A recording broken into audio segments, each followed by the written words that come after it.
Fala, torcida do Fogão! Fala, galera! Bom dia para todo mundo, sejam bem-vindos ao canal do Anderson Mota. Vamos falar bastante de Botafogo, de futebol e regatas. Sim, galera, tem notícia, tem canal do Anderson Mota.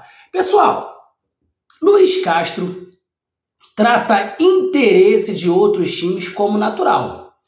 Recorda que já rompeu contratos, mas foca no Botafogo. Nunca saí em ruptura com os clubes. Ele deu uma entrevista longa para a Rádio Globo ontem. A gente vai destrinchar um pouquinho essa entrevista. Agora, pessoal, o Mazuco também falou que Matheus Nascimento pode ser vendido. É o jogador mais próximo que o Botafogo pode vender. Vamos falar sobre isso. Será que Matheus Nascimento vai ser vendido nesta janela? E outra, galera, graças a Deus, volta o Campeonato Brasileiro hoje. E ó, por que não dar uma secadinha no Palmeiras? Vai que o Bahia apronta. E amanhã tem Botafogo e Cuiabá. Quem sabe a gente não pode ir para São Paulo com uma vantagem maior em cima dos palmeirenses. Nós vamos falar isso tudo agora aqui no canal do Anderson Mota. Meus amigos, muito obrigado pela moral, muito obrigado pelo carinho. Inscreva-se no canal, me ajudem a chegarmos a 32 mil inscritos. Galera, estagnou, 31.700, tá? Eu ganho 3, 4, 5 inscritos, depois eu perco. É um bug do YouTube, então dá uma olhada, vê se você continua inscrito aí, porque o YouTube tá passando uma fase que tá passando a faca. E dá uma olhada, vê se você continua inscrito. Se você não for inscrito, inscreva-se, dê essa moral. E deixa o teu like é muito importante para o engajamento do canal. É através do seu joinha que mais botafoguenses conhecem o canal do Anderson Mota. Vamos lá, primeiramente falar sobre isso do Luiz Castro aqui. Técnico Luiz Castro voltou a falar sobre o interesse de clubes do exterior, dessa vez mais prolongada. Em entrevista à Rádio Globo, vinculada na noite desta terça, o treinador do Botafogo enxergou as sondagens como coisas naturais do futebol e disse despreocupado com a situação, sem cravar se fica ou sai. É natural que todos aqueles que desenvolvam seu trabalho bem sejam solicitados no mercado de trabalho. Não está ligado só aos resultados, mas também àquele que é o trabalho. Está ligado ao trabalho que é desenvolvido no dia a dia, nos treinos de forma rigorosa, determinada, disciplinada. Comissão passando valores, querendo que nossas equipes ganhem sempre. Talvez por isso, pelo meu trajeto, haja aqui, ali, interesse no meu trabalho. Sobre a questão em concreto do que se fala. Não quero falar sobre o tema, até porque temos jogo depois de amanhã. Temos jogo contra o Palmeiras. Uma coisa que eu sei, que meu agente foi sempre a pessoa que tratou do meu futuro. E quanto treinador, nem me preocupo com o tema. Não me preocupo nem um pouco com o tema. Trabalho dia a dia com a cabeça limpa. E isso que eu vou continuar a fazer. O treinador português recordou que já rompeu contratos no meio, mas sempre com os clubes entrando em acordo. O atual vínculo dele com o Botafogo vai até março e uma multa de 10 milhões. E aí, ele fala que sempre encerrei meus contratos. A verdade tem que ser dita. Quando estava no Chaves, tinha 2 anos de contrato e interrompi no meio porque o Vitória de Guimarães pagou a cláusula de rescisão. Saí bem do Chaves. Foi uma negociação entre clubes e o presidente do Chaves entendeu que eu devia seguir o meu caminho para um clube de projeção. Cheguei na Vitória de Guimarães, atingimos o objetivo, nos classificamos para a Liga Europa entre segundo e terceiro ano. O Shakhtar solicitou meu trabalho, E aí ele fala, depois do Shakhtar, cumpri 2 anos de contrato e apareceu o Al Duhail e queria experimentar. O Oriente Médio. Fui para o Al Duhail. Aí no meio do contrato o Botafogo interessou-se pelo meu trabalho, chegou a um acordo com o Al Duhail e eu não fiquei até a Champions Asiática. Meu presidente naquela altura me disse que não queria deixar eu sair até o fim da Copa do Emir. Que ganhássemos a Copa do Emir, poderia chegar a um acordo com o Botafogo. E foi assim que aconteceu. Vamos lá. Realmente ele rompe contratos. aquela máxima que ele sempre cumpre contrato realmente não é verdade. Só que ele não larga o time no meio de uma competição. Isso é fato. Beleza? Então, até esse momento eu fico bem tranquilo, tá? O Botafogo está bem tranquilo que pelo menos até dezembro ele fique. Se ano que vem ele vai ficar, é outra situação, tá? Mas eu não acredito que ele vá sair do Botafogo agora. Ele está focado nesse time, nesse projeto, no Campeonato Brasileiro e na Copa Sul-Americana. Mas eu acredito também que o Textor vai vir, na próxima vez que o Textor vier, vai conversar frente a frente com ele e perguntar o que ele quer. Beleza? E aí o Botafogo pode sim chegar a um bom acordo com o Luiz Castro. Quem sabe daqui a 2, 3 anos o Luiz Castro saia de técnico do Botafogo e vire um CEO, vire um homem forte do futebol do Botafogo, acima até do Mazuco, né? E ganhando um salário muito bom, sendo um cara que vai organizar tudo dentro do clube. Tudo é conversado. Então, é hora do botafoguense realmente focar na volta dos jogos. Ele está focado na volta dos jogos. Se Deus quiser, fazermos uma temporada excelente até fim do ano.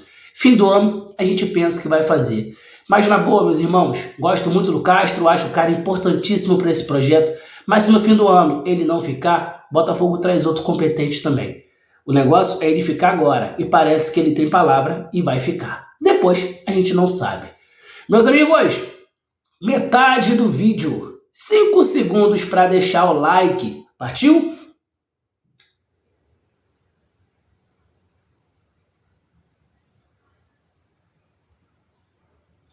Muito obrigado pela moral, muito obrigado pelo carinho. Inscreva-se no canal, me ajudem a chegarmos a 32 mil inscritos. Agora, galera, Botafogo pode vender Matheus Nascimento. É o que está mais próximo. Tem muito clube atrás dele. Joia do Botafogo, Matheus Nascimento tem contrato até o fim de 2025, mas não deve permanecer esse tempo todo. O centroavante está valorizado no mercado, principalmente após disputar o Mundial Sub-20. O clube admite que há bastante assédio. Matheus Nascimento é um menino que está mais próximo de ser vendido, porque tem muito clube atrás e também voltou da Copa do Mundo. Na nossa mesa ainda não chegou nada oficial, mas a gente sabe que no futebol ainda tem essa distância grande entre sondagem e proposta, afirmou André Mazuco ao site Super Esportes. Além de Matheus Nascimento, há outros jogadores do Botafogo que despertam interesse no mercado. Não teve nenhuma proposta ainda, mas vai acontecer. São atletas que a gente espera que termine a temporada. Estamos no meio de temporada, então no fim do ano provavelmente deve acontecer coisas mais concretas. Os clubes conhecem quem são os jogadores.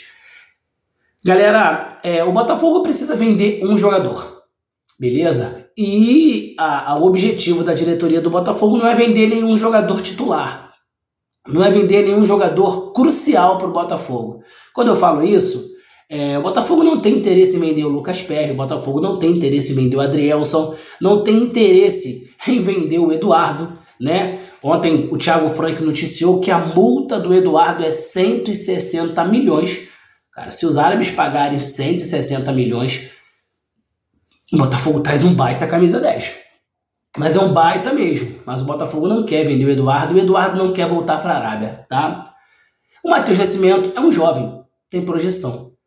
E aí se vier uma proposta bacana, o Botafogo vai vender o Matheus Nascimento, tá? Até por isso o Botafogo fez uma casca de um time com mais idade, Tiquinho, o Marçal, o próprio Eduardo, e trouxe alguns jovens, né? O Diego Hernandes, o Matias Segovia, o próprio Diego Abreu, que está no Sub-20, mas daqui a pouco vai subir. Esses jogadores são para aparecer, jogarem bem e o Botafogo vender. Se você parar para pensar, vê como é que é o Flamengo, como é que é o Palmeiras. Eles vendem jovens por um valor muito alto para fazer o quê? Para montar equipes competitivas. E é isso que o Botafogo quer fazer. Então o Botafogo tem que vender algum jogador. Acredito eu que se chegar uma proposta pelo Matheus Nascimento esse ano e for uma proposta boa, o Botafogo vai vender sim. Sondagem ele tem desde os 15 anos. Acredito mesmo que nessa janela venha alguma proposta. Então o Botafogo venderia um jogador, né, arrumava a sua casa e quem sabe não investiria em uma outra peça de reposição. Agora, pessoal, voltou o Campeonato Brasileiro. Botafogo líder com 24 pontos, Palmeiras com 22. Rodada. Hoje, São Paulo e Atlético Paranaense. Sim, eu falo que hoje tem um jogo do 7º contra o 8º. Cruzeiro e Fortaleza. Santos e Corinthians. Fluminense e Atlético Mineiro. É o jogo do 5º contra o 4º. Olha só, hein? Bahia e Palmeiras. Esse é o jogo, tá? O Palmeiras vai desfalcado de alguns jogadores e o Bahia na Fonte Nova é enjoado, tá? Se você pegar aqui os jogos do Bahia, principalmente em casa, o Bahia é um time que incomoda. Bahia é um time que não costuma perder em casa. Lembrando que o Botafogo ganhou o Bahia lá. Só que outras equipes que foram lá, outras equipes grandes, não conseguiram esse mesmo êxito de ganhar o Bahia lá. Então eu acho que, cara, pode acontecer sim, tá? Do Bahia aprontar. Mas, Anderson, o time do Palmeiras é muito consistente, o time dos caras não perde. Beleza, não perde, mas empata bastante também. Entendeu? Ó, os últimos jogos em casa do Bahia. O Bahia empatou com o Cruzeiro, o Bahia empatou com o Santos. O Bahia não perdeu em casa esse ano, tirando o jogo do Botafogo, beleza? E tirando o jogo do Bahia, do Flamengo, perdão, mas vocês lembram que o Bahia ficou com 2 a menos. 2 a menos. E o Bahia jogou muito melhor que o Flamengo. Então o Bahia em casa incomoda. Quem sabe aí o Bahia não consegue arrancar um empatezinho com o Palmeiras e amanhã o Botafogo tem que fazer a parte dele, ganhar do Cuiabá e aí a gente chega em São Paulo com 4 pontos de vantagem. Custa nada secar? Tá em casa? Dá uma secada aí, né? Meus irmãos, se liguem no canal do Anderson Mota que hoje ainda tem mais conteúdo, lógico. Vídeo de tarde e à noite a nossa live raiz. Valeu? Grande abraço, saudações alvinegras e ó, fui! Aquele abraço, galera!